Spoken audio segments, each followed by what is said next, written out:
بسم الله الرحمن الرحيم. Dar es Salaam Mosque, Toronto, Canada. Friday after Asr Salah, 25th Ramadan, 26th of September 2008. Ayat of Quran can be used as dua and zikr only during monthly period. Straightening the loins during Jamaat. Answers are given by Hazrat Maulana Mufti Saeed Ahmed Palanpuri Sahib Damat Barakatuhu. Alhamdulillahi Rabbil Alameen.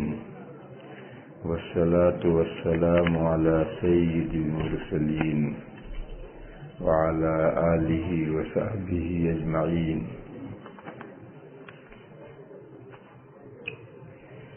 ایک شخص امام صاحب سے کہتا ہے کہ والد کا انتقال ہو گیا، نماز کے بعد دعا کرا دیجیے گا، اب اس پر کچھ ہدیہ دیتا ہے، کیا اس طرح دینا اور لینا جائز ہے یا نہیں؟ یہ سوال میرے خیال سے فضول فرضی سوال ہے. کوئی بیچارے امام کو ایسی دعا کرانے پر ہدیہ نہیں دیتا. کوئی امام کو دعا کرائے مفت میں دعا کرواتے ہیں، کوئی ہدیہ نہیں دیتا. خامخواہ فضول بنا کر سوال لائے ہیں. اور اگر جواب فرضی صورت کا بھی جواب ہوتا ہے، کہ جواب وہی جو پہلے دے چکا ہوں کہ اجرت پر ایصال ثواب کروانا، اجرت دے کر قرآن پڑھا کر ایصال ثواب کرنا، یہ صحیح نہیں. کیوں؟ قرآن اجرت پر پڑھاؤ گے، پڑھنے والے کو یہ ثواب نہیں ملے گا، اور جب پڑھنے والے کو یہ ثواب نہیں ملے گا تو ایصال ثواب کیا کرے گا؟ وہی جواب یہاں بھی.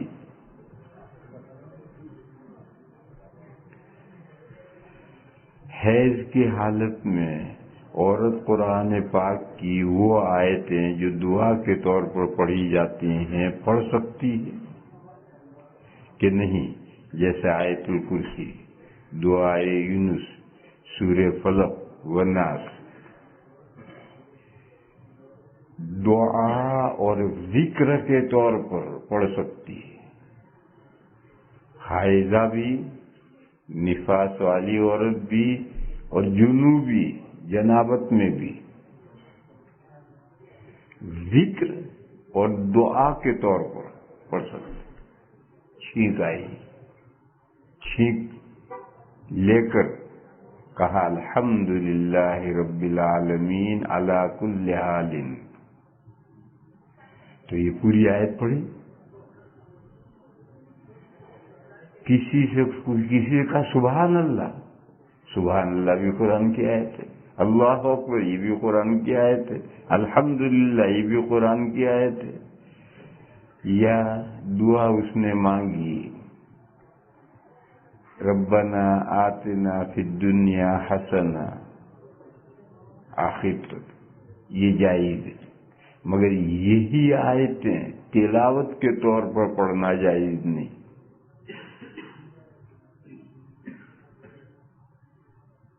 یہی الحمدللہ رب العالمین اس آیت کو پڑھنا، تلاوت کے طور پر پڑھنا، بچہ ناظرہ پڑھ رہا ہے اس کو پڑھانا، اس کو پڑھانے کے لیے پڑھنا، یہ جائز نہیں. تو دونوں میں فرق کرنا پڑے گا، بہت باریک کا فرق ہے کہ قرآن کی ایسی آیتیں جو ذکر میں اور دعا میں مستعمل ہیں، جیسے کہ سوتے وقت 4 قل پڑھ کر کے بدن پر دم کرتے ہیں، یہ دعا کے طور پر، دعا کے استعاذے کے طور پر کر سکتے ہیں. جنوبی بھی کر سکتا ہے، حائضہ بھی، مستحاضہ بھی، لیکن یہی صورتیں پڑھنا چاہے تو اجازت نہیں. کوئی کہے کہ ایسا فرق کیوں ہے؟ یہ فرق آپ حضرات کی سمجھ میں نہیں آئے گا. اس کا جواب وہی لوگ سمجھ سکتے ہیں جو عربی بولتے ہیں، جن کی مادری زبان عربی ہے، جو عربی بولتے ہیں، عربی کے علاوہ کوئی زبان ہی نہیں جانتے، وہی اس کی وجہ سمجھ سکتے ہیں. قرآن کے بے شمار جملے عربی میں محاورات کے طور پر مستعمل ہیں. سبحان اللہ، انشاءاللہ، ماشاء اللہ، یہ سب قرآن کی آیتیں ہیں. اللہ اکبر، لا الہ الا اللہ، یہ سب قرآن کی آیتیں ہیں. اگر اس کی پابندی لگائی جائے گی تو کیسے کام چلے گا؟ عربی میں تو محاورے ہیں، بار بار بولے جاتے ہیں. اس لیے یہ فرق کرنا پڑا کہ یہی آیتیں آپ تلاوت کے طور پر پڑھ نہیں سکتے، اور گفتگو کے طور پر، محاورات کے طور پر، ذکر اذکار کے طور پر، دعا کے طور پر، یہ تلاوت نہیں کہلاتا. جب تلاوت نہیں کہلاتا تو جائز ہے. جیسے حائضہ اور جنوبی کے لیے مسجد میں داخل ہونا جائز نہیں، لیکن ہاتھ لمبا کر کے مسجد میں سے کوئی چیز لے لے جائز ہے. پیر لمبا کر کے کوئی چیز گھسیٹ کر لے آئے جائز ہے. کیوں؟ عرف میں اسے مسجد میں داخل ہونا نہیں کہتے. حدیث میں داخل ہونے کی ممانعت ہے، اور یہ داخل ہونے میں عرف میں نہیں آتا ہے. لہذا ہاتھ لمبا کر کے لے سکتی ہے، پیر لمبا کر کے گھسیٹ کر لا سکتی. اسی طریقے پر کسی نے قسم کھائی کہ وہ فلاں کے گھر میں نہیں جائے گا، وہ فلاں کے گھر میں داخل نہیں ہوگا، یہ قسم کھائی.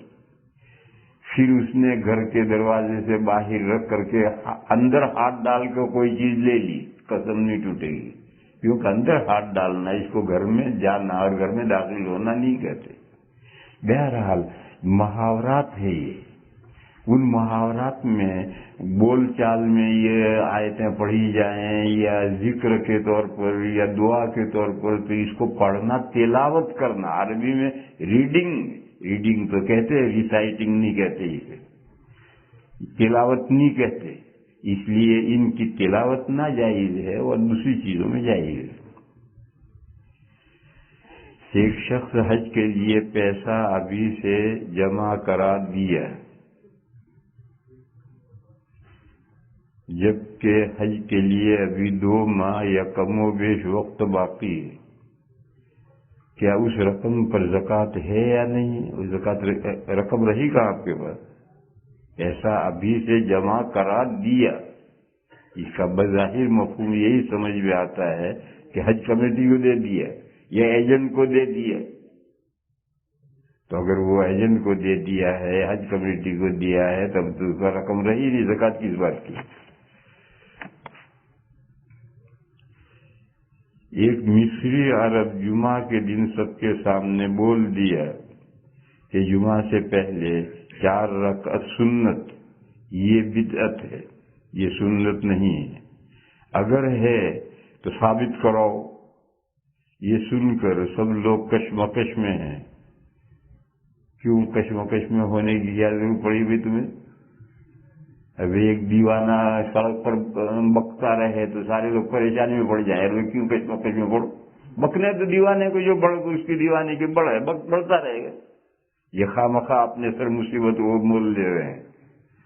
یہ سن کر سب لوگ کشمکش میں ہے کہ کیا کریں. حالانکہ وہ شخص عالم بھی نہیں، لیکن لوگ سمجھتا ہے کہ وہ عربی جانتا ہے، بہت بڑا عالم ہوگا.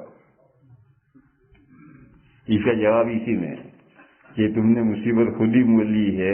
ارے ایک عام آدمی بکتا رہے اور بڑبڑاتا رہے، آپ کو اس میں ٹینشن لینے کی ضرورت کیا ہے؟ نماز میں ناک کے نیچے ہاتھ باندھنا کیسا ہے؟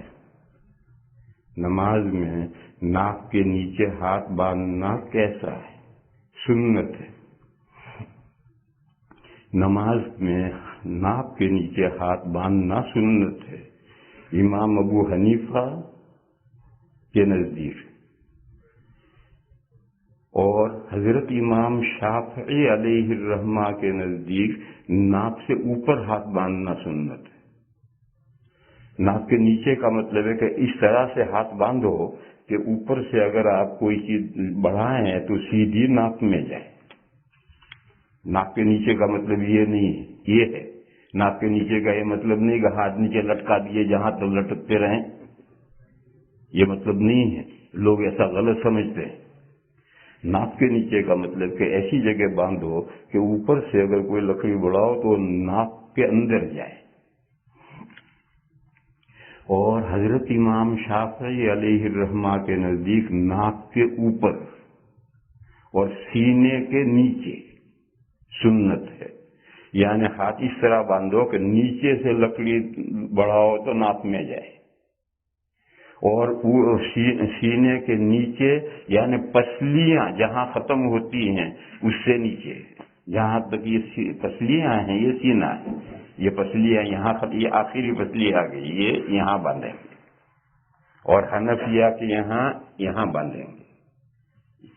امام ابو حنیفہ علیہ الرحمہ کے نزدیک مسنون یہ ہے کہ ناک کے نیچے ہاتھ باندھے جائیں.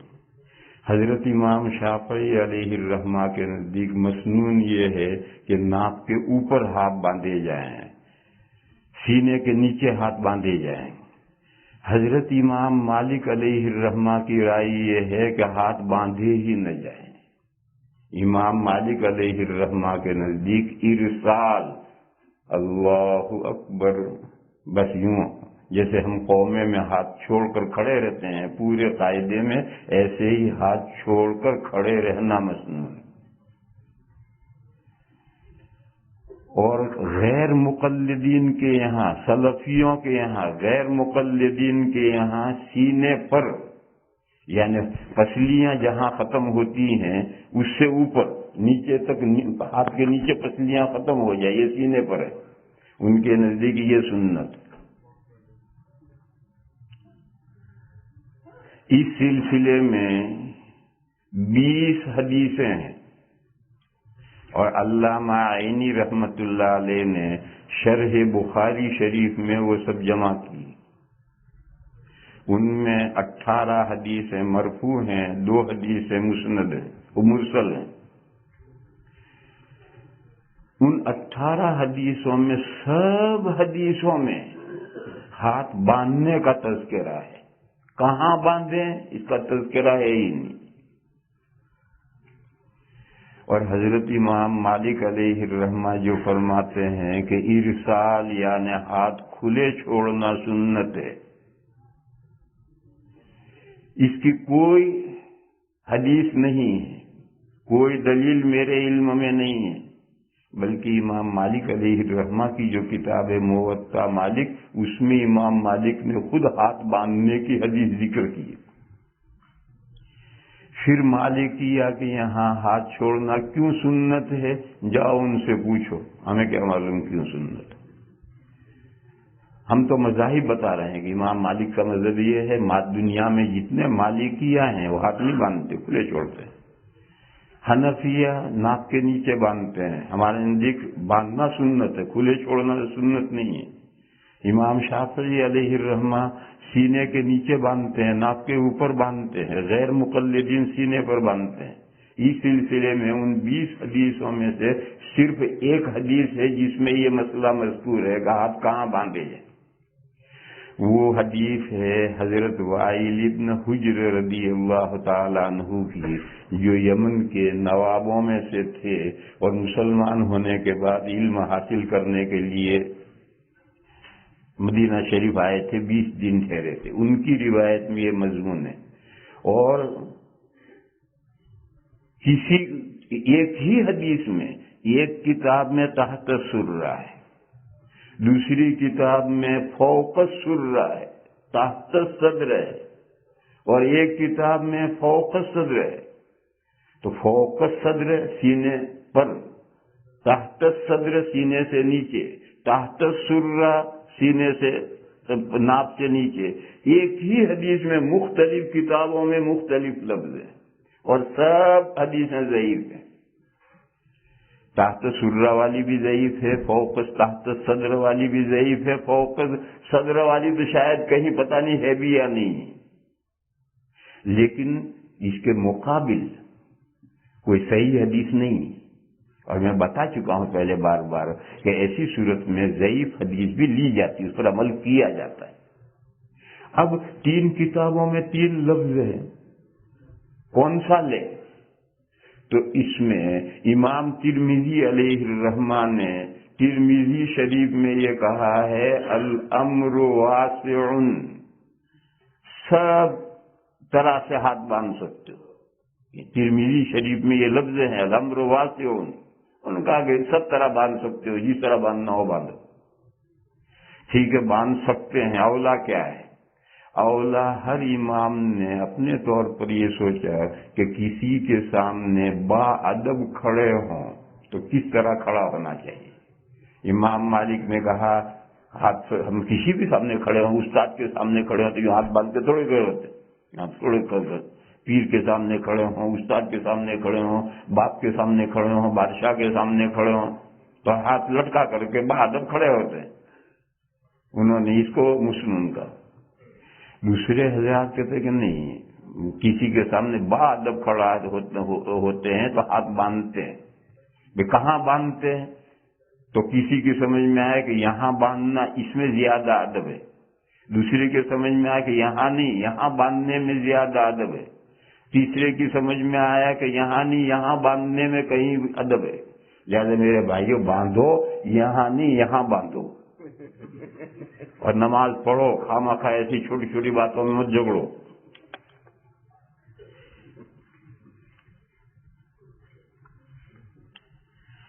اگر آپ جماعت سے نماز پڑھ رہے ہیں اور ساتھ والا ساتھی، دیکھو اس کا جواب وہ خود ہی دے رہا ہے، اسی عبارت کو سنو، وہ خود ہی بتائے گا۔ اگر آپ جماعت سے نماز پڑھ رہے ہیں اور ساتھ والا ساتھی زور سے قرات کر رہا ہے اپنی نماز میں، وہ اور آپ ایک ہی نماز میں، زور سے قرات کر رہا اپنی نماز میں، تو کیا یہ جائز ہے؟ ابھی تو سوال ہے، ابھی خود ہی جواب دے گا۔ اور اگر اس کی قرات ہمیں اپنی نماز میں پریشان کر رہی ہے، دیکھو اب جواب شروع کر رہا ہے، اور اگر اس کی قرات ہمیں اپنی نماز میں پریشان کر رہی ہے تو ان صاحب کو کس طرح بتائیں، اس کا کیا علاج ہے؟ خاص طور پر جب ہم اتحیات پڑھتے ہیں تب، اور جب وتر میں دعائے قنوت کے وقت۔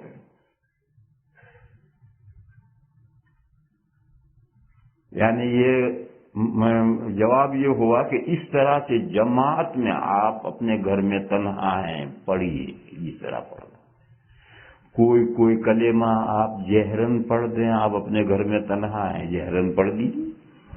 لیکن آپ جب جماعت سے نماز پڑھ رہے ہوں تو اپنے ساتھیوں کی پریشانی کا آپ کو لحاظ رکھنا ہے۔ بعض مطلب وہ ساتھ والا اتنا زور سے کوئی کلمہ پڑھ دیتا ہے کہ ہم جو پڑھ رہے ہیں ہم بھول جاتے ہیں۔ مجھے خود ایسا کبھی ہوا، وہ اتنا زور سے بول دیتا ہے کہ میں پڑھ رہا تھا وہی بھول گیا۔ تو اس لیے میرے بھائیوں، اس کا ہر نمازی کو خیال رکھنا ہے۔ بعض لوگوں کو بری عادت پڑ گئی، یہ اچھی عادت نہیں، بری عادت پڑ گئی۔ بری کیوں؟ جو اذکار سرن پڑھنا مسنون ہے، ان کو جہرن پڑھنا بری عادت ہی تو ہے۔ وہ پڑھتے پڑھتے ایک دو کلمے زور سے بولیں گے اور ساری مسجد کو اس سے پریشانی ہوتی ہے، ساتھیوں کو، نمازیوں کو۔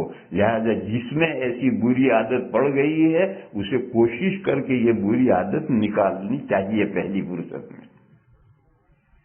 اب رہا یہ سوال کہ ایسے بھائی کو کیسے بتائیں؟ آپ ڈائریکٹ نہ بتلائیے، بعض مرتبہ ڈائریکٹ ایسی باتیں بتلانے سے مزاج میں چیڑ پیدا ہو جاتی۔ ایسی باتیں اگر آپ کے علم میں ہیں تو آپ امام صاحب کو بتائیں۔ امام صاحب کسی موقع پر کسی کو مخاطب کیے بغیر بتائیں۔ اصلاح کا طریقہ یہ ہے، آپ مسجد میں ایسی کوئی بات محسوس کریں تو آپ براہ راست نہ الجھیں اس سے، براہ راست سے الجھنے سے بعد مطلب چیڑ پیدا ہو جاتی ہے۔ آپ امام صاحب کو بتا دیں، اور امام صاحب کا نام بھی نہ بتائیں، کسی جس بندے کے بھی حرکت ہے وہ نام بھی نہ بتائیں کہ بعض نمازی یوں کرتے ہیں، یوں بتائیں۔ اور امام صاحب بھی نامزد کر کے اس کو نفیر نہ کریں، عام مسئلے کے طور پر بیان کریں کہ بھئی لوگوں کو نبی پاک صلی اللہ تعالی علیہ وسلم کی سیرت میں اگر ایسی کسی آدمی سے کوئی غلطی حضور کے سامنے آتی تو حضور تقریر فرماتے اور فرماتے ما بال اقوام یفعلون کذا، کیا بات ہے کچھ لوگ ایسا کرتے ہیں، ڈائریکٹ نہیں کہتے، کیا بات ہے کچھ لوگ ایسا کرتے ہیں، سمجھنے والا سمجھ جاتا تھا۔ کبھی ایسا بھی ہوا ہے کہ حضور نے ایک شخص سے کہا کہ فلاں تمہارا دوست ہے، اس کو سمجھا دو کہ یہ جو اس کا طریقہ یہ ٹھیک نہیں۔ ایسا بھی حضور نے انڈائریکٹ بھی کہلوایا ہے، خود حضور نے نہیں کہا، کیوں؟ حضور اللہ کے نبی ہیں اور ڈائریکٹ کہنے میں بعض مرتبہ گڑبڑ ہو جاتی، جیسے مولانا صاحب کے ساتھ گڑبڑ ہو گئی ہماری ابھی، ایسی گڑبڑ ہو جاتی ہے۔ اور ہم دو تو عام مسلمان ہیں، لیکن اللہ کے نبی کے ساتھ ایسی کسی کی گڑبڑ ہو گئی پھر اس کے ایمان کی خیر نہیں، پھر اس کے ایمان کی خیر نہیں۔ اللہ کے نبی کے ساتھ ایسی گڑبڑ ہو گئی تو حضور نے ڈائریکٹ نہیں کہا، اس سے کہا کہ تمہارا فلاں دوست ہے، اس سے کہو اتنے لمبے لمبے بال کیوں بڑھا رکھے ہیں اس نے۔ بہرحال مختلف شکلیں ہیں اس کی اصلاح کرنے کی، اور بہترین شکل یہ ہے کہ اس کی امام صاحب کو بتلا دی ہے۔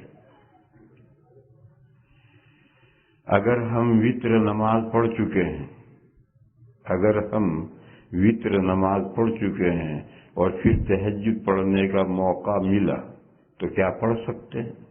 پڑھ سکتے ہیں۔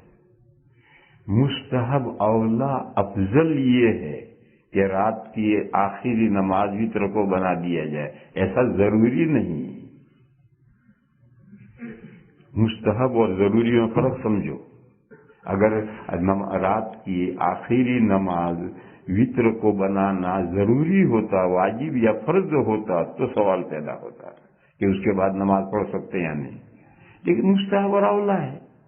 اور خود نبی پاک صلی اللہ تعالی علیہ وسلم نے کبھی کبھی وتروں کے بعد 2 نفلیں بیٹھ کر پڑھی ہے، لہذا ایسی صورت میں پڑھ سکتے ہیں، کوئی اس میں پریشانی کی بات نہیں۔ اگر ہم وتر نماز پڑھ چکے ہیں اور پھر تہجد پڑھنے کا موقع ملا تو کیا پڑھ سکتے ہیں؟ مثلا رمضان میں عموماً ہم لوگ وتر نماز تراویح کے بعد پڑھ لیتے ہیں، تو کیا رات کو اٹھنے کے بعد تہجد پڑھ سکتے ہیں؟ سکتے نہیں، ضرور پڑھو، پڑھ سکتے ہیں نہیں، اللہ نے موقع دیا ہے تو تہجد ضرور پڑھو۔ باقی 11 مہینے ایک ہی نماز ہے، وہ ہے قیام اللیل، سو کر اٹھ کر پڑھے جانے والی نفلیں، قیام مانے نفلیں۔ اور رمضان میں 2 نمازیں ہیں، رمضان کی وجہ سے ایک نماز بڑھائی گئی، ایک نماز سونے سے پہلے پڑھنی ہے، وہ ہے قیام رمضان، رمضان کی نفلیں۔ اور یہ قیام اللیل جو پورے 12 مہینے ہے وہ رمضان میں بھی ہے، وہ قیام اللیل ہے۔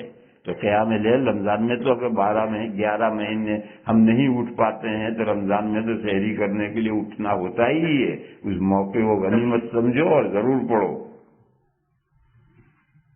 یہ سوال بھی ایسا ہی ہے، جواب ساتھ میں۔ ایک شخص آپ کا بہت معتقد ہے جو اس وقت جماعت میں ہے، میں نے سنا ہے آپ کے متعلق، تو وہ شخص کہتا ہے کہ میں نے سنا ہے کہ حضرت مولانا اس بار جوان ہو کر آئے ہیں، ماشاءاللہ۔ پھر میں نے کہا دعائیں کرو کہ اللہ پاک حضرت کی عمر میں برکت عطا فرمائے اور ہم اس طرح مستفید ہوتے رہیں۔ تو واقعتاً اس دفعہ آپ کی صحت دیکھ کر بہت خوشی محسوس ہوتی ہے، اللہ پاک اس کو برقرار رکھیں۔ آپ اپنی صحت کا راز ذرا ہمیں بتائیں۔ اب آیا سوال، آپ اپنی صحت کا راز ذرا ہمیں بتائیں تاکہ ہم کو فائدہ حاصل ہو جائے۔ وہ راز ہے ذالک من فضل اللہ علینا، یہ اللہ کا کرم ہے، احسان ہے، وہ جس حال میں رکھے خوش ہیں، الحمدللہ۔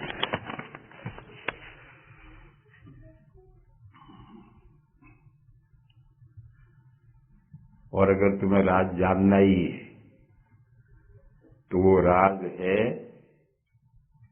شوگر۔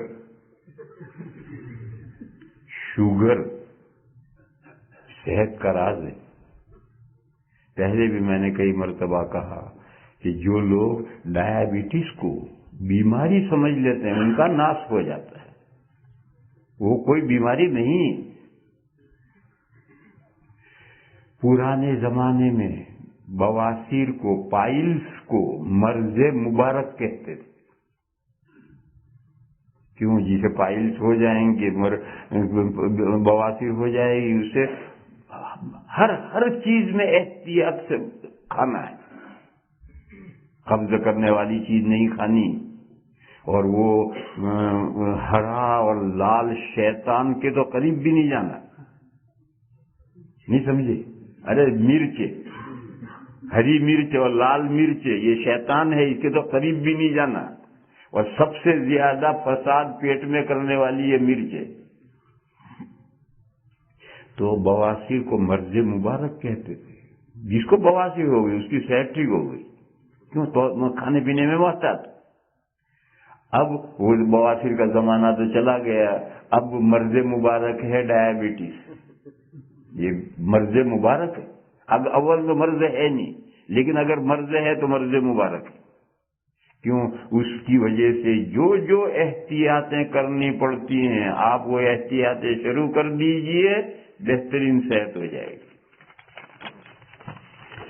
اور آپ اناپ شناپ بھینس کی طرح منہ مارتے ہی رہیں، کھاتے ہی رہیں، تو پھر وہ ایسی لچر بیماری ہے کہ دنیا میں اس کا کوئی علاج بھی نہیں ہے.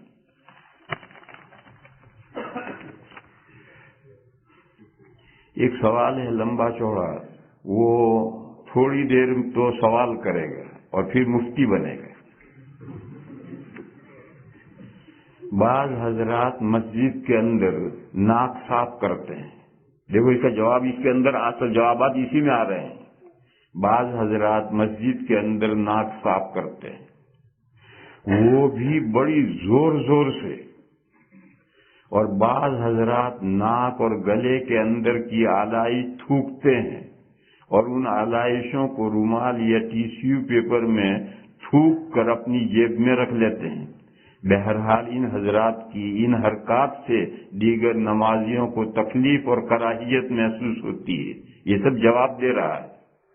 دیگر نمازیوں کو تکلیف اور کراہیت محسوس ہوتی ہے اور انفیکشن پھیلنے کا بھی خطرہ ہو سکتا ہے.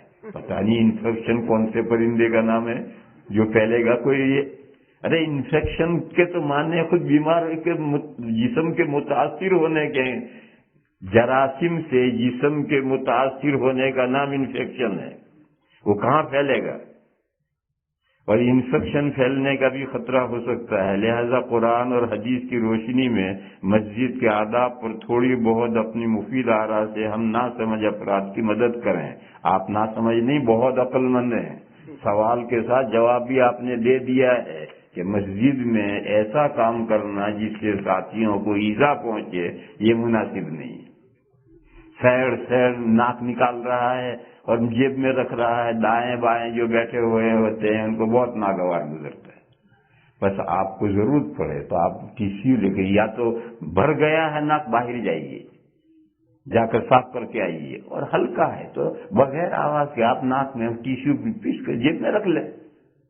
لیکن اگر بھر گیا ہے ناک اور کرنا ہے تو پھر آپ مسجد سے باہر جائیے، وضو خانے میں جا کر صاف کر کے تشریف لائیے. ایسا کام مسجد میں براہ کرم نہ کیجیے کہ ساتھیوں کو تکلیف پہنچے. نمبر 2، بعض نمازی سب سیدھی کرنے کا اہتمام نہیں کرتے. یہ بھی سوال کہہ رہا ہے، مسئلہ نہیں پوچھ رہا. بعض نمازی سب سیدھی کرنے کا اہتمام نہیں کرتے اور اگر انہیں بتاؤ تو برا مناتے.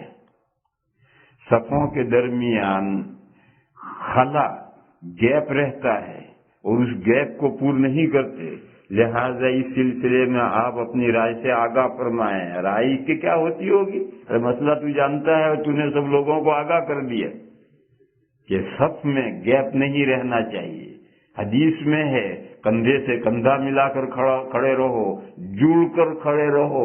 دیوار کی اینٹیں جس طرح سے، یہاں کہیں دیواریں اینٹیں ہی نہیں، باہر جا کر دیکھو دیوار کی اینٹیں جس طرح سے جڑی ہوئی ہیں، نماز میں ہر ایک کو ایک دوسرے سے اس طرح جڑا ہوا ہونا چاہیے۔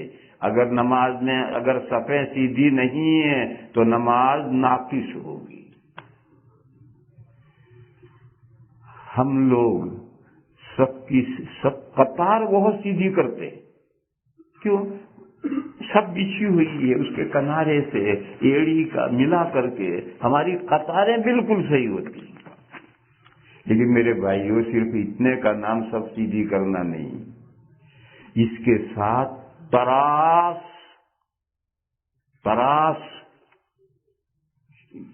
جڑ کر کھڑا رہنا، یہ بھی سب کے سیدھی ہونے کے میں داخل ہے۔ اگر آپ کی صفیں بالکل تراس ہے، کندھے سے کندھا ملا کر آپ کھڑے ہیں تو آپ کی صفیں صحیح ہیں۔ اور اگر دو آدمیوں کے درمیان میں سے یوں ہاتھ کھڑا کر کے آپ پاس کر سکتے ہیں، گزر جائے، تو سب سیدھی نہیں، صحیح نہیں۔ دو آدمیوں کے بیچ میں سے ہاتھ نہیں گزرنا چاہیے۔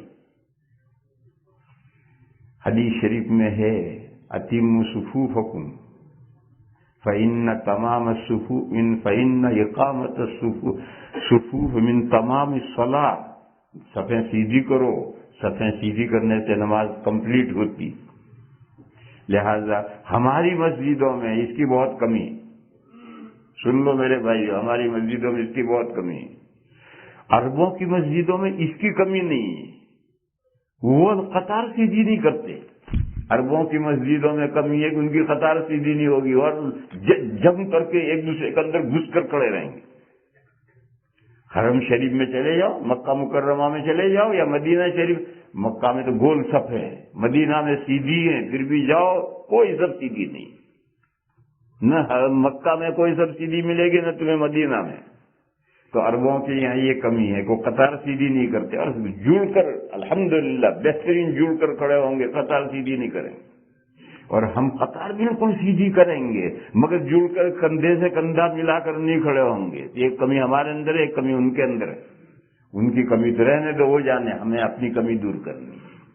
ہماری مسجدوں میں ہم میں جو کمی ہے اس کمی میں کو دور کرنی ہے، اس کو کرنا بھائی کی ذمہ داری کس کی؟ اس کی ذمہ داری در حقیقت امام صاحب کی،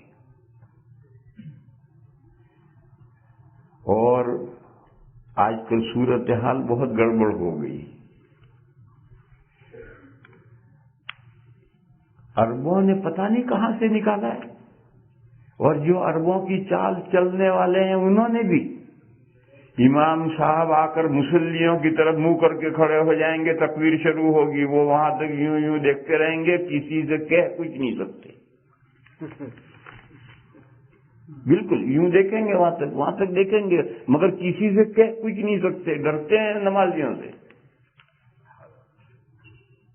تو کیا فائدہ؟ اولاً تو یہ تکبیر کے شروع میں نمازیوں کی طرف منہ کر کے کھڑا ہو کر منہ کر کے کھڑا ہونا، یہی ہم نے کسی حدیث میں آج تک نہیں پڑھا، نہ کہیں فقہ کی کتابوں میں یہ ہے۔ اور یہ ابھی جب سلفیوں کا جب سے زور ہوا ہے تب سے یہ عربوں میں چلا ہے، عربوں کے امام آ کر لوگوں کی طرف منہ کر کے کھڑے ہوں۔ باقی اس کا نہ کہیں کسی حدیث میں ہم نے یہ پڑھا، نہ کسی فقہ کی کتاب میں، چاروں فقہوں میں سے کسی فقہ میں یہ بات نہیں ہے۔ ہاں، صفیں سیدھی کرنا یہ امام کی ذمہ داری ہے، ایک مرتبہ دیکھے، دو مرتبہ دیکھے، گھوم کر وہاں تک جانا پڑے، گھوم کر وہاں تک جانا پڑے، جائے، صفیں سیدھی کرنا امام کی ذمہ داری ہے۔ مگر ہمارا امام تو پہلی صف ہی دیکھتا ہے، پیچھے کیا ہو رہا اس کی بلا سے، یہ بھی غلط ہے۔ حضرت عمر رضی اللہ تعالی عنہ نے تمام صفوں پر آدمی مقرر کر رکھے تھے، اور جب تمام پیچھے سے اطلاع آتی کہ تمام صفیں درست ہو گئی تب حضرت نماز شروع کرتے۔ اب ہمیں اس کی ضرورت نہیں رہی، کیوں؟ حضور حضرت عمر کے زمانے میں تو مسجد نبوی میں کچی مٹی بچھی ہوئی تھی، کوئی چیز چٹائی وٹائی فرش نہیں تھا، تو اہتمام کے بغیر سب صفیں سیدھی نہیں ہو سکتی، اور اب تو یہ صفیں بیچ گئی ہیں، اس کے سہارے پر صفیں سیدھی ہو جاتی ہیں۔ بس اس کی ضرورت تو نہیں ہے، لیکن کبھی کبھی اس کا خیال کرنا ضروری ہے میرے استاد دارالعلوم دیوبند کے صدر مفتی حضرت مولانا مفتی سید مہدی حسن صاحب قدس سرہ دیوبند میں دارالعلوم کی ایک مسجد ہے. دارالعلوم دیوبند کے احاطے میں 5 مسجد ہے. ان میں ایک وہ مسجد بھی اب بھی ہے جس میں دارالعلوم شروع ہوا ہے. چھتے کی مسجد، چھوٹی سی مسجد تھی. اس میں مفتی صاحب نماز پڑھاتے تھے اور پورے شہر کے بیمار، کمزور، بوڑھے جو جامع مسجد میں نہیں جا سکتے یا کوئی تاخیر ہو گئی تو پورے شہر کے لوگ یہ چھتے کی مسجد میں جمعہ پڑھیں گے. تو خطبہ دیتے تھے. خطبہ دینے کے بعد میں وہیں کھڑے رہتے تھے. یوں ہی خطبہ شروع ہوا کہ اذان تکبیر کہنے والا تکبیر شروع کرتا تھا، وہ وہیں کھڑے ہیں. دیکھتے رہتے تھے پورا مجمع.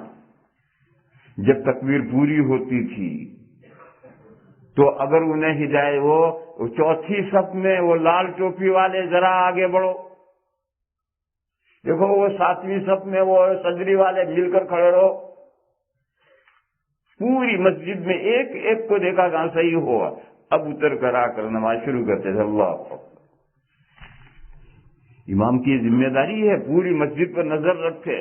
اور جو خود حضرت علی ترمذی شریف میں ہے کہ حضرت علی پوری مسجد دیکھتے تھے اور ہدایت دیتے، تقدم کیا فلاں، فلاں صاحب ذرا آگے بڑھو، تاخر کیا فلاں، فلاں صاحب ذرا پیچھے ہٹو. سب پوری مسجد کو ہدایت دے کر جب صفیں درست ہوتی تو حضرت نماز شروع کرتے. تو در حقیقت تو یہ امام صاحب کی ذمہ داری ہے. مگر اب بیچارے ہمارے امام صاحب اتنے ڈرنے لگے ہیں. اب ایسے جیسے مولانا وہ صاحب تھے بدتمیز، اب ایسے لوگ جب ہم سے الجھیں گے تو کیا میں ان کو مسئلے بتاؤں گا اور کیا ان کو دین بتاؤں گا. وہ کہیں وہ میں کروں. اماموں کے لیے بھی اب لوگوں کا ہم کہیں وہ امام کرے. تو ایسا جب اماموں کو صرف آپ لوگ چاہنے لگیں گے تو پھر امام آپ کی کوئی خدمت نہیں کر سکتا. اب لوگوں کو چاہیے کہ خود ہی قطار تو سیدھی کرتے ہی ہو، قطار سیدھی کرنے کے ساتھ کندھے بھی ملا کر چپکا کر کھڑے رہو.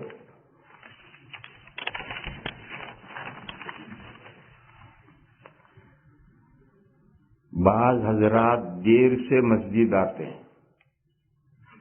دیکھو یہ بھی واضح کہہ رہا ہے. بعض حضرات دیر سے مسجد آتے ہیں اور پھر بھی پہلی صف میں لوگوں کو پھلانگ جانے کی کوشش کرتے ہیں. لہذا دوسری صف میں جو لوگ بیٹھے ہیں ان کی حق تلفی ہوتی ہے. اس بارے میں اپنی مفید آراء سے مدد کریں. یہ سوال کر رہا ہے یا مجھے نصیحت کر رہا ہے؟ اور یہ سوال انہی صاحب کا ہے. اور وہ جب یہ سوال شروع کیا وہ اٹھ کے چلے گئے ہیں.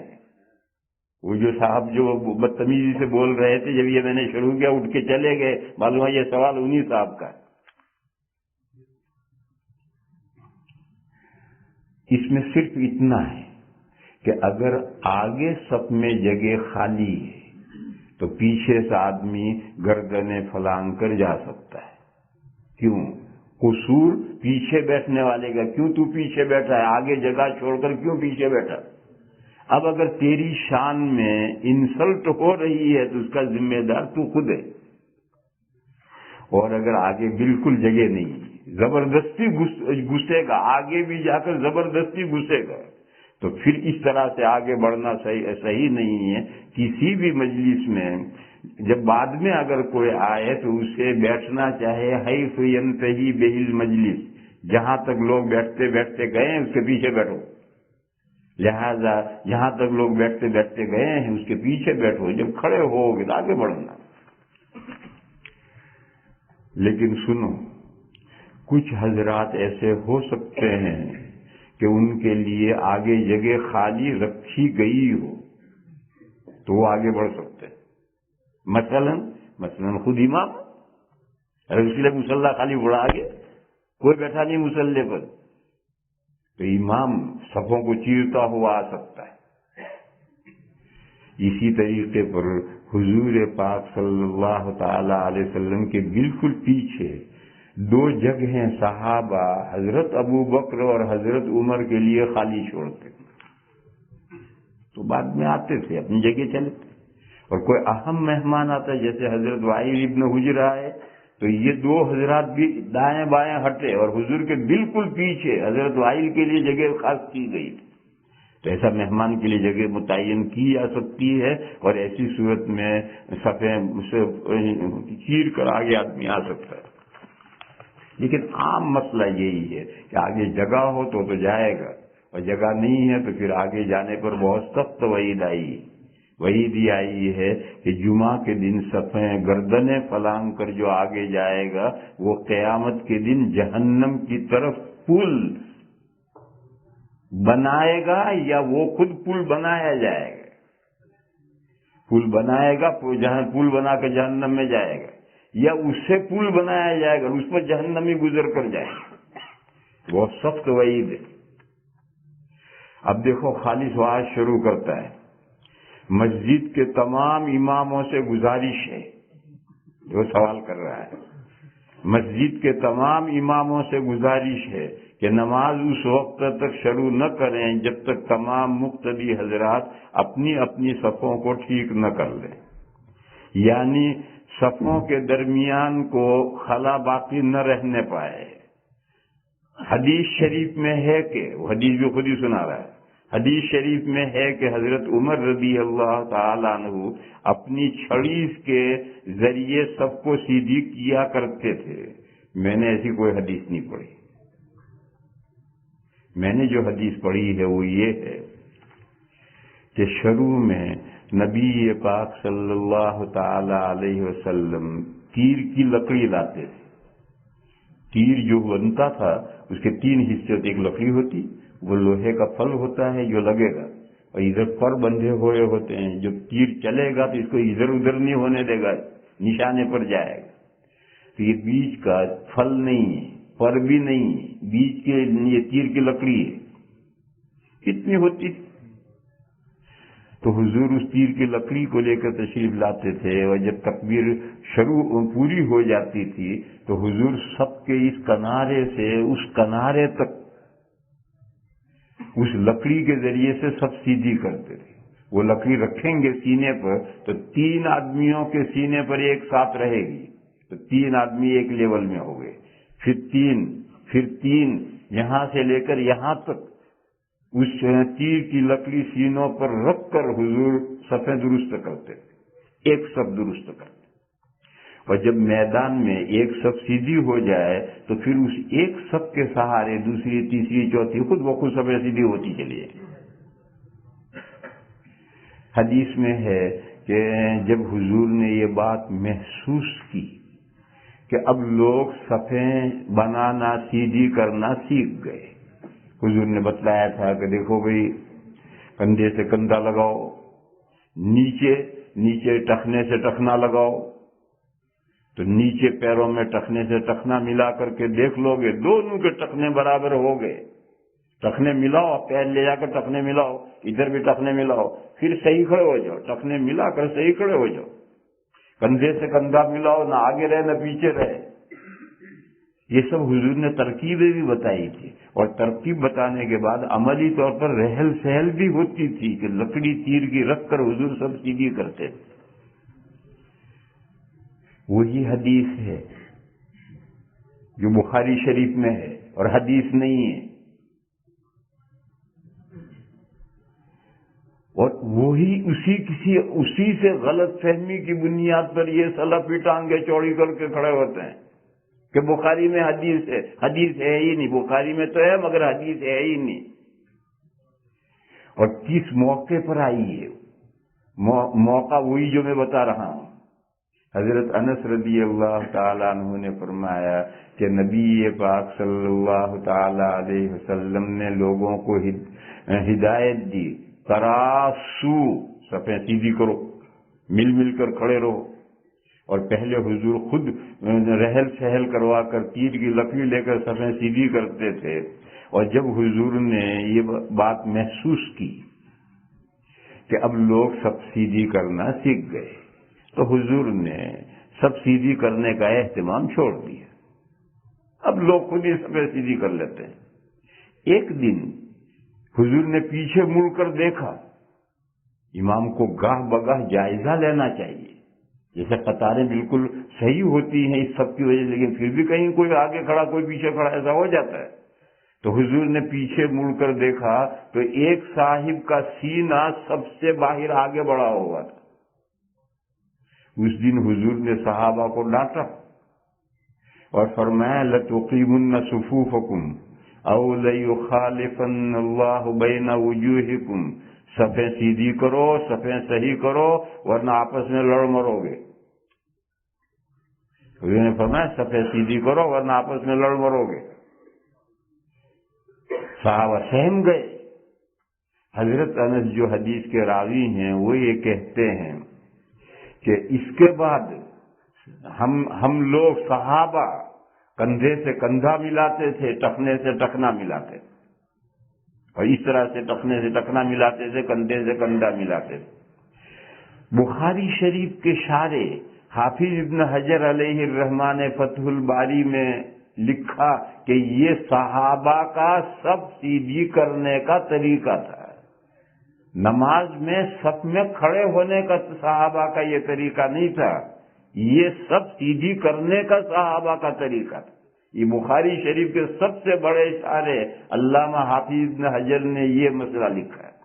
اور دلیل یہ کہ چاروں فقہوں میں سب جگہ پر نماز میں کیسے کھڑا ہونا ہر فقہ میں لکھا ہوا ہے. ہماری فقہ میں ہے کہ 4-6 انگل کا 2 پیروں کے بیچ میں فاصلہ ہونا چاہیے. یہ ہر فقہ میں یہ مسئلہ لکھا ہوا ہے. بخاری شریف کوئی چھپی ہوئی کتاب نہیں ہے. بخاری شریف میں جو مضمون ہے اس سے کوئی ناواقف ہو یہ بھی نہیں ہے. اگر یہ نماز میں کھڑے ہونے کا طریقہ ہوتا تو یہ طریقہ چاروں فقہوں میں آنا چاہیے. اور کسی فقہ میں یہ طریقہ نہیں لیا گیا. معلوم ہوا یہ صف میں کھڑا ہونے کا طریقہ نہیں ہے. حافظ ابن حجر کہتے ہیں صحابہ اس طریقے پر صفیں سیدھی کرتے تھے اور یہ سب سیدھی کرنے کا طریقہ ہے.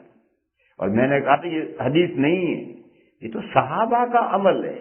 حضور نے نہیں کہا صحابہ سے کچھ. حضور نے تو کہا لَتُسَوُّنَّ صُفُوفَكُمْ أَوْ لَيُخَالِفَنَّ اللَّهُ بَيْنَ وُجُوهِكُمْ. صفیں ضرور بالضرور صحیح رکھو ورنہ آپس میں لڑ مرو گے. حضور کا ارشاد تو یہ ہے. اس ڈانٹ کی وجہ سے صحابہ اس طرح سے کھڑے ہوتے تھے، یعنی اس طریقے سے وہ اپنی صفیں سیدھی کرتے تھے. تو حدیث کہاں ہوئی؟ حدیث تو کہتے ہیں حضور کا قول، حضور کا فعل اور حضور کی تائید اور تقریر. یہ تو نہ حضور کا قول ہے، نہ حضور کا فعل ہے، نہ حضور کی تائید و تقریر ہے. اس میں تو کچھ بھی نہیں. صحابہ اس طریقے سے صفیں سیدھی کرتے تھے. صحابہ کا دور تو حضور کے بعد 100 سال تک ہے. اس وقت تو حضور کہاں دنیا میں تشریف فرما تھے. پھر تقریر کیسے ہوگی، تائید کیسے ہوگی؟ آپ یہ کہیں گے کہ حضور کے اس ارشاد پر ڈانٹ پر صحابہ اس طریقے سے صفیں سیدھی کیا کرتے تھے. پھر دوسرے طریقے آ گئے. مثلا یہی طریقہ ہماری صفیں چٹائیاں بیچ گئی تو اب ٹخنے سے ٹخنا ہر آدمی ملا کر دیکھے، اس کی ضرورت نہیں رہی. اس کے بغیر سب سیدھی کی جا سکتی. اس لیے یہ جو لکھ رہا کہ حضرت عمر، ہم نے یہ حدیث نہیں پڑھی. حدیث یہ ہے جو میں بتا رہا ہوں. حضرت عمر فاروق رضی اللہ عنہ اپنی چھڑی کے ذریعے سب کو سیدھی کیا کرتے تھے، اس لیے کہ سب کا سیدھا نہ ہونا دلوں میں ٹھیس رہتا ہے، یعنی نمازیوں کے دل آپس میں ملے ہوئے نہیں ہوتے. لہذا حضرت عمر فاروق رضی اللہ عنہ اس شخص کو چھڑی رسید کیا کرتے تھے. لا حول ولا قوت الا باللہ. گویا نماز مسجد میں بھی پٹائیاں ہوتی تھی. اولاً تو یہ حضرت عمر کا واقعہ ہی نہیں کہ وہ چھڑی سے صفیں سیدھی کرتے ہیں، تو حضور کا واقعہ ہے. اور پھر اس نے بڑھتے بڑھتے کیسا جملہ حضرت عمر کی شان میں نالائق نے لکھا ہے، کیسے چھڑی رسید کیا کرتے تھے. لا حول ولا قوت. مسجد میں بھی خلیفہ حضرت عمر لوگوں کو مارا کرتے تھے ڈنڈے سے. تو سب چھڑی رسید کیا کرتے تھے جو سب کو سیدھی نہیں رکھتا تھا. لہذا امام صاحب بھی اس کا اہتمام کریں. اب میں سارے ٹورنٹو کے مسجدوں کو اس کا یہ پرچہ سنانے کے لیے میں جاؤں. لا حول ولا قوت. تہذیب تو ہے ہی نہیں بعض لوگوں کے اندر اور پھر الجھتے ہیں.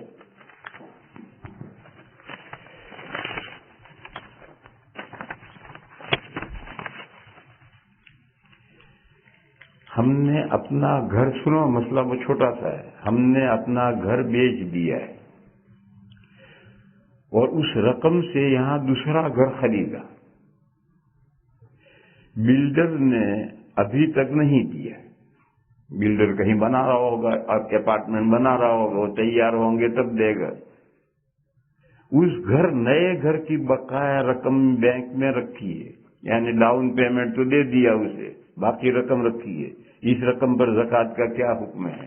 جس دن آدمی کا سال پورا ہوتا ہے اس دن یہ رقم اس کے پاس ہے تو اس کی زکوٰۃ ادا کرنی۔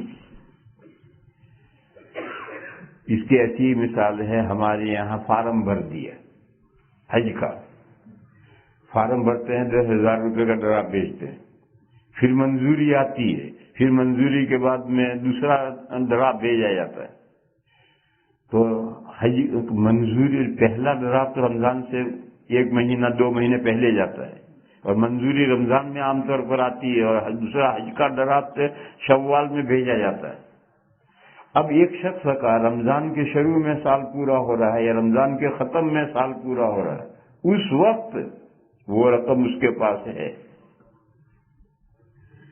شوال میں ڈرافٹ جائے گا حج کا، تو اس کا سال جب پورا ہوا اس وقت وہ رقم اس کے پاس ہے، ملکیت میں ہے، زکوٰۃ واجب ہے کہ وہ تو دینی ہے، اسے دے دیجیے، ابھی تیرے ملکیت میں۔ اسی طریقے سے جو رقم مکان خرید لیا ہے، وہ مکان تیار نہیں ہے، بلڈر نے اس لیے نہیں دیا، ابھی تیار نہیں ہے، تو اولاً تو یہ بے ہی فاسد ہے۔ اس طرح سے بغیر مبی کے اس طرح کی بے ہی فاسد ہے، اور اس میں جو ڈاؤن پیمنٹ دیا وہ تو گیا، لیکن باقی جو رقم دینی ہے وہ اس وقت دیں گے جب مکان ملے گا، بس وہ رقم جو اس کی ملکیت میں بینک میں ہے اس کی زکوٰۃ ادا کرنی۔ یہاں ایک سوال ہے، واقعی سوال ہے، بیچارے غریب لوگ بڑی مشکل سے جوڑ کر کے رقم 2 لاکھ روپے جمع کیے، پوری زندگی جوڑتے ہیں تب 2 لاکھ روپے ہندوستان میں غریبوں کے پاس جمع ہوتے ہیں۔ اب حج کے لیے فارم بھرا اور میاں بیوی نے دونوں نے بھرا، اب یہ رقم تو جائے گی رمضان کے بعد، رمضان میں سال پورا ہوا، 5,000 روپے زکوٰۃ میں دینے ہیں، 2 لاکھ کے 5,000 روپے زکوٰۃ میں دینے ہیں، 5,000 گھاٹا پڑ گیا، وہ کہاں سے لائیں گے؟ اس لیے میں ایک بات انہیں بتایا کرتا ہوں، تم کہیں ایسا مت کرنے لگی ہو کہ چلو ہم بھی یہی کریں گے۔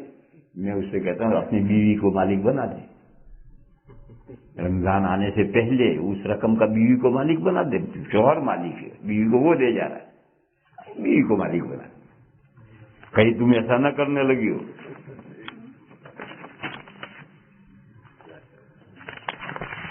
یہ ایک سوال رہ گیا ہے، پتہ نہیں کیا کیا ہے، اس کو گجراتی ہے، پڑھنا بھی میرے بس کا نہیں، ٹھیک ہے میں نے پڑھ لیا ہے، اس میں اب کوئی سوال نہیں لوں گا، وہ ایک مسئلہ باقی ہے وہ پورا کرنا ہے، اور میں صرف 2 دن ہوں، تیسرے دن میں امریکہ میں ہوں گا، اس لیے 2 دن میں مجھے اپنا جو کچھ باقی ہے وہ کہہ دینا ہے۔ ہاں آج نہیں، میں 27 کی رات میں قرآن پاک پورا کر کے 27 تاریخ کو چلا جاؤں گا، تو 2 دن ہی میرے پاس، اثر کے بعد کا 2 دن کا اور ٹائم ہے، تو مجھے وہ مضمون پورا کرنا ہے، اس لیے اور کوئی سوال نہیں لے رہا۔ اس میں جو سوال ہے وہ کارآمد ہے، وہ سب کے سمجھنے کا ہے، اور وہ سوال ہے نمازوں کے بعد جماعت سے فرض نمازوں کے بعد دعا کا مسئلہ، کہ دعا کرنی ہے یا بدعت ہے، اور کرنی ہے تو جہرن کرنی ہے سرن کرنی ہے، یہ مسئلہ ہے اور وہ کام کا ہے، انشاءاللہ کل بیان کروں گا۔